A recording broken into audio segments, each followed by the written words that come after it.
Hey there, Dorothy here, and I just wanted to introduce you to a couple of things after yesterday's video. One is our cute little other dog here. She's the smallest of the dogs. We call her Little Bit, or Little Bit for short. Anyway, yesterday we talked about the three responses to a really tough situation. I wanted to follow up today with one of those. So the three responses to a tough or a challenging situation really are: you can stay silent, or you can shrink back, or you can shine. And clearly shining is like the goal that you want to go for, but today we're going to talk about shrinking, and I'll give you a quick example of what that can look like for some of the people that you care about, maybe even you. So shrink. Being silent.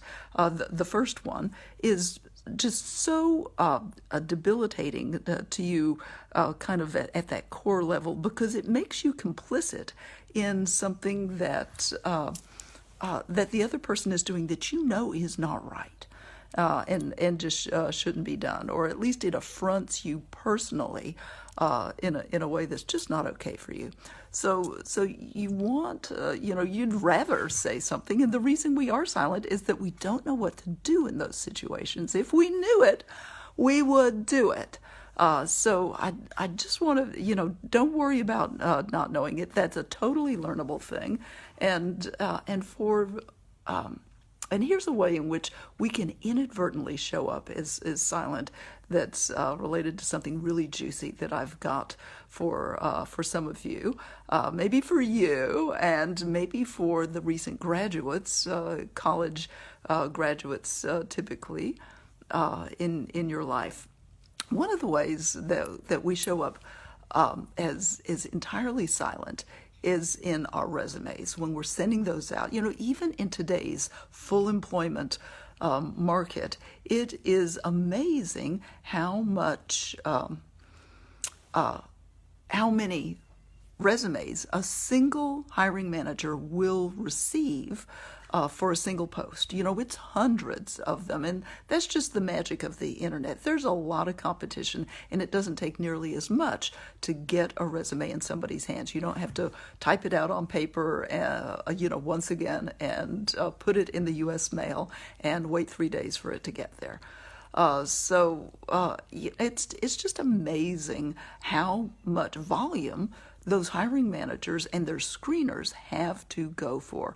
And one way that we can just be silent is to not be one of the top, 3 or 5 that the hiring manager will pick for those in-person interviews. So what I've got for you today is something that I'll be doing a little more on, going a little deeper on next week, right after Christmas, a couple days after Christmas,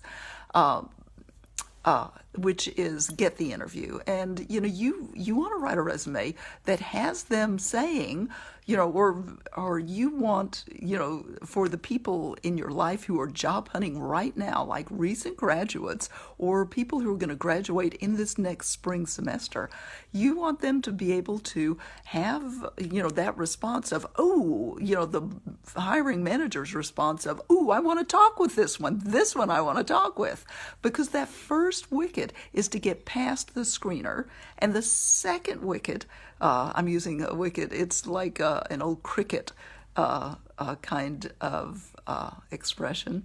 But you want to get past that second wicket, which is, the hiring manager looking at the maybe, 8 or 10 resumes that made it past and say, I want this one. If they're only going to interview 3 people or 5 people or whatever, that you want to be in that bunch, or you want your loved one to be in that bunch.